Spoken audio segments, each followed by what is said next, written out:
एक दो बार प्रयास किया। नंद बाबा के जो कुल पुरोहित हैं शांडिल्य ऋषि, उनको निमंत्रण भेजा कि आप आओ और आकर के हमारे बच्चों का नामकरण कर दो। तो शांडिल्य ऋषि आए नहीं। उन्होंने अपने ध्यान से पता कर लिया था कि ये मेरे पुरोहित का बेटा नहीं है, ये तो गर्गाचार्य जी के मेरे यजमान का बेटा नहीं, ये तो गर्गाचार्य के यजमान का बेटा है, ये वसुदेव का बेटा है। तो शांडिल्य ऋषि ने सोचा कि वसुदेव के पुरोहित हैं गर्गाचार्य, अच्छा होगा कि इन बच्चों का नामकरण गर्गाचार्य करें। तो शांडिल्य ऋषि के पास जब संदेश जाता, कह देते हम व्यस्त हैं, बाद में आएंगे। वसुदेव को पता चला मेरे दोनों बच्चों का नामकरण नहीं हुआ है, सो गर्गाचार्य जी को संदेश भेजा है, महाराज गोकुल जाना और गोकुल जाकर के नंद बाबा के यहाँ मेरे दो लाला हैं, उनका नामकरण करके आना। गर्गाचार्य जी सहज में ही आ गए नंद भवन में। नंद भवन में आए तो मैया यशोदा और रोहिणी के मन में जिज्ञासा हुई, हमारे शांडिल्य गुरुजी तो आए नहीं, गर्गाचार्य आए हैं, ये भी बहुत बड़े ज्योतिषी हैं, इन्हीं से नामकरण करवा लो। तो रोहिणी ने कहा, यशोदा हमने सुना ये बहुत बड़े ज्योतिषी हैं, इनसे नामकरण करा लें तो कैसा हो।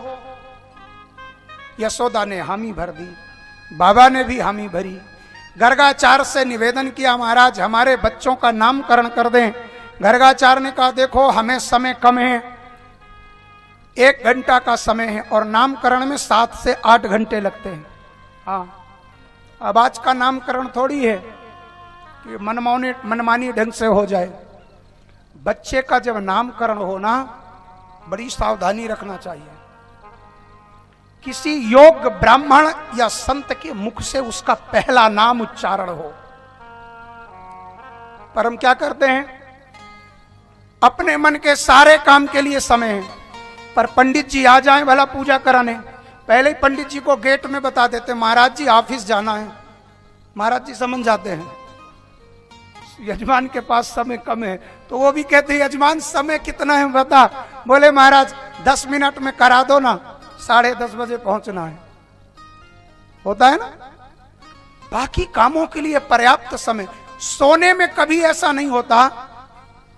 शास्त्रों ने कहा 5 से 7 घंटा, ज्यादा से ज्यादा 8 घंटे सो, पर आज हर व्यक्ति 8 से ज्यादा ही सो लेता है, इतना तो सो ही लेता है। भोजन जितना करना चाहिए उससे ज्यादा करता है और इसीलिए पेट बाहर आ जाता है। पर जब भगवान के काम की बात आएगी, भजन की काम बात आएगी, तो कहते समय नहीं। बच्चे का नामकरण सविधि हो, 7 से 8 घंटे लगते हैं। हाँ, और नाम जो ब्राह्मण देवता रखे हैं उसके अलावा अगर नामकरण करें तो उस नाम का अर्थ अच्छा हो। ऐसे चिंटू पिंटू और प्यार पप्पू ये जो रखते हैं ना, ये बच्चे पर गलत प्रभाव डालता है। हमारी जो सामाजिक परंपरा रही है, हमारी सामाजिक व्यवस्था में इस बात का ध्यान दिया जाता रहा है पहले कि नामकरण ऐसा हो जो उसको क्या करें, महान बना देवे। आप सब लोग ध्यान से सुने, हम जो बोलते हैं ना, बोलते हैं, ये वाणी ब्रह्म है। हम जैसा बोलते हैं वैसा ही होता है। आज नहीं तो कल होगा, पर होगा जरूर।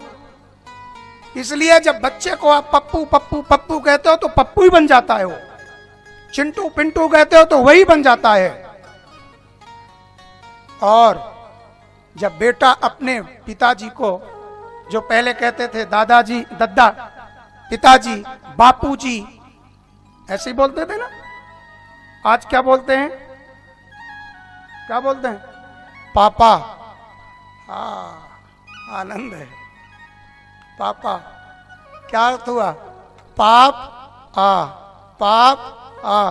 अब एक बेटा अपने पिता को कितनी बार दिन में बुलाता है, 10-50 बार तो बुला ही लेता होगा पापा पापा करके।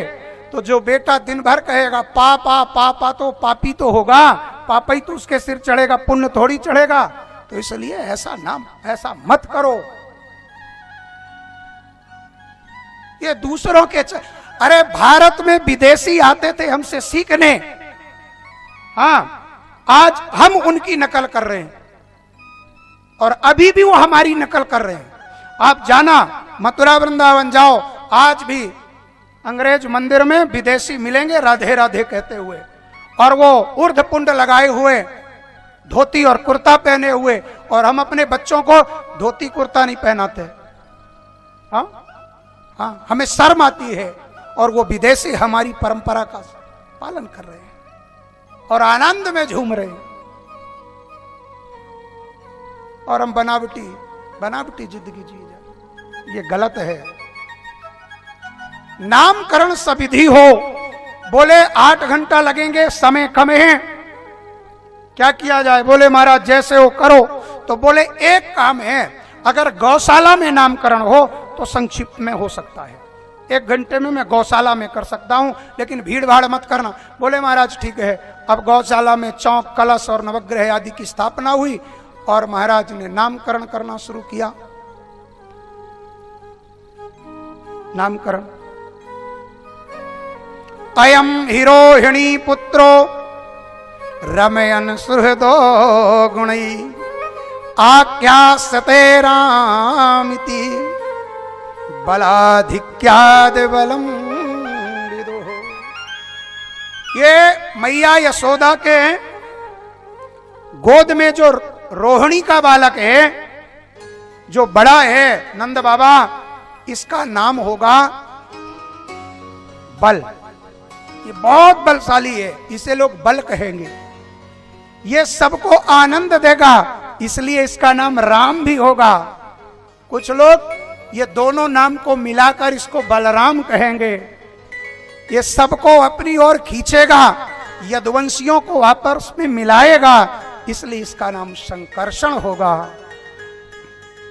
यह रोहिणी का बेटा है ना, इसलिए अपनी मां के नाम से ये जाना जाएगा। रोहणे भी इसको लोग कहेंगे।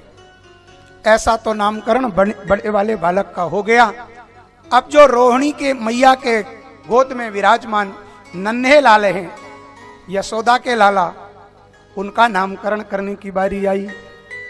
कहते हैं जैसे बाबा ने कहा मैया यशोदा तेरो लाला जो रोहिणी के गोद में है, ये बड़ा भाग्यशाली है। इसके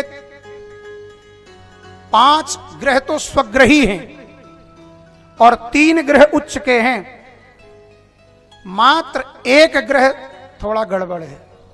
तो मैया ने कहा भगवान वो 1 ग्रह कौन सा गड़बड़ है बता दो, नवग्रह में उसकी पूजा करा लूं।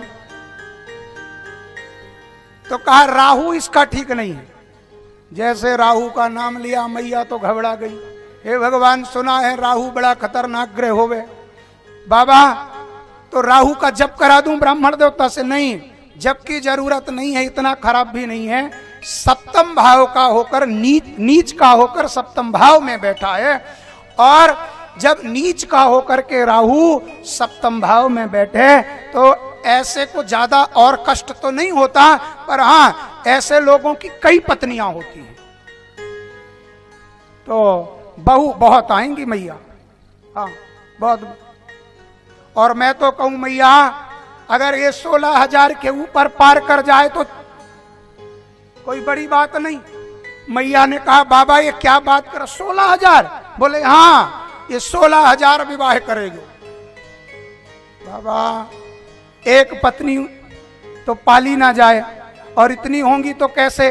बोले चिंता मत करो, वो सब बहुत भाव से सेवा करेंगी तेरे लाला की। तेरे लाला के दाम्पत्य जीवन में बड़ा सुख होगा। तो मैया बोली चाहे 16 हो में या 16,000, मेरो लाला खुश रहे बस। अच्छा अब नामकरण कर दो।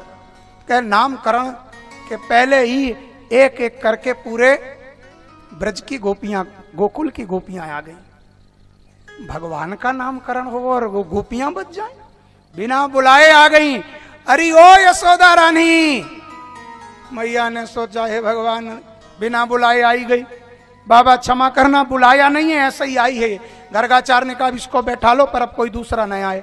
पर वो धीरे धीरे सब आ गई, और सब आकर जब बैठी, बाबा ने कहा मैं इसका नाम, इतना ही बोला तो एक गोपी खड़ी हुई, बाबा हमने पहले से नाम इसका करण कर लिया है। तो गोपी कहती है मैंने तो इसका नाम रखा है मनमोहन। जब से इसका जन्म हुआ इसने मेरे मन को मोह लिया है। दूसरी गोपी कहती है बाबा तू बाद में नाम रखियो, पहले हमारा नाम सुन। हमने ये लाला का नाम रखा है चितचोर, तो कोई कहता है हमने इसका नाम रखा है गोपाल, तो कोई कहती है हमने नाम रखा है नंदलाल। देखते देखते देखते सैकड़ों नाम आ गए। तो बाबा ने कहा अब हम जाएं, नामकरण तो हो गया, हमारी क्या जरूरत। हाँ? बाबा नंद ने हाथ जोड़ा, महाराज आप नामकरण करो। तब नामकरण किया, कर्षति कृष्ण, इसका नाम कृष्ण होगा। मैया बोली कृष्ण होगा? हाँ। बोले बाबा तेने इतना कठिन नाम रखा है, मैं बिना पढ़ी लिखी गोपी, मेरे मुंह से कृष्ण नहीं निकलेगा, कोई ये मेरे से नहीं बनेगा। अब मोको भी एक नाम रखना पड़ेगा। जैसे सबने नामकरण किया है, तो मैं यशोदा भी अपने लाला का नाम अपने हिसाब से रखूंगी। ये तैने कृष्ण रख दिया ठीक है, पर मैं तो अपने लाला को कन्हुआ कहूंगी, कन्हुआ कन्हुआ। कहते हैं कृष्ण द्वारिका के राजा बन गए, मैया सिर्फ कन्हुआ कहती है। कन्हुआ के अलावा मैया यशोदा ने कभी कृष्ण को और दूसरे नाम से नहीं पुकारा। कन्हुआ, मेरो कन्हुआ, कन्हुआ।